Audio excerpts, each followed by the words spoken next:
c'est une récession qui est souhaitable. Parce que, comme on vient de le dire, elle va permettre de réduire les déséquilibres, elle va permettre d'atténuer l'inflation. Donc, non. Ça dépend d'où elle vient.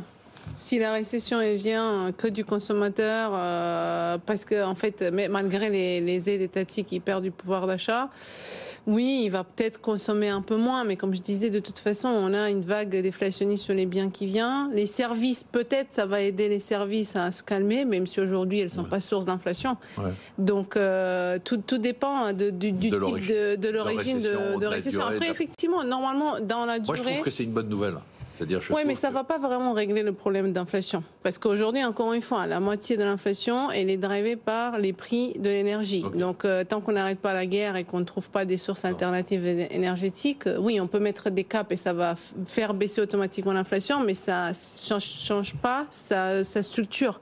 Donc, ce n'est pas la demande aujourd'hui. Donc, on casse pour rien la demande, finalement.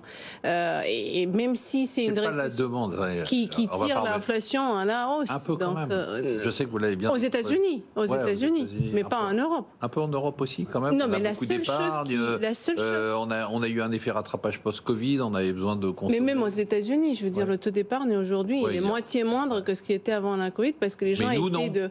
Nous, non, pas encore. Et je pense que la seule inconnue de cette récession, c'est le marché de travail, effectivement. Tant qu'il va rester tendu, les gens garderont encore un petit peu de souplesse dans les dépenses, mais on perd à peu près 1,5 de points de pouvoir d'achat.